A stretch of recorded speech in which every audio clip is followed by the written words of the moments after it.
When I was a kid, the disaster we worried about most was a nuclear war. That's why we had a barrel like this down in our basement, filled with cans of food and water. When the nuclear attack came, we were supposed to go downstairs, hunker down, and eat out of that barrel. Today, the greatest risk of global catastrophe doesn't look like this. Instead, it looks like this. If anything kills over 10 million people in the next few decades, it's most likely to be a highly infectious virus rather than a war. Not missiles, but microbes. Now, part of the reason for this is that we have invested a huge amount in nuclear deterrence, but we've actually invested very little in a system to stop an epidemic. We're not ready for the next epidemic. Let's look at Ebola. I'm sure all of you read about it in the newspaper. Lots of tough challenges. I followed it carefully through the case analysis tools we use to track polio eradication. And as you look at what went on, the problem wasn't that there was a system that didn't work well enough. The problem was that we didn't have a system at all. In fact, there are some pretty obvious key missing pieces. We didn't have a group of epidemiologists ready to go who would have gone, seen what the disease was, see how far it had spread. The case reports came in on paper.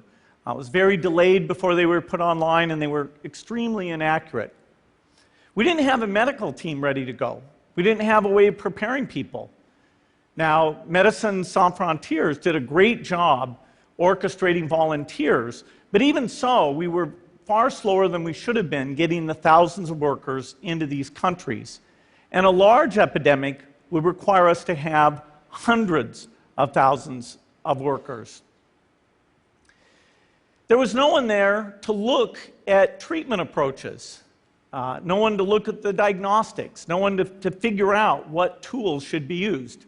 As an example, we could have taken the blood of survivors, processed it, and put that plasma back in people to protect them. But that was never tried. So there was a lot that was missing, and these things are really a global failure. The WHO is funded to monitor epidemics, but not to do these things I talked about. Now in the movies, it's quite different. There's a group of handsome epidemiologists ready to go. They move in, they save the day, but that's just pure Hollywood.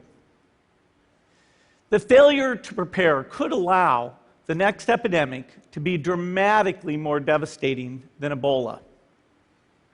Let's look at the progression of Ebola over this year. About 10,000 people died, and nearly all were in the 3 West African countries. There's 3 reasons why it didn't spread more.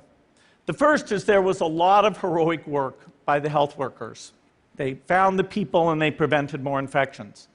The second is the nature of the virus. Ebola does not spread through the air. And by the time you're contagious, most people are so sick that they're bedridden.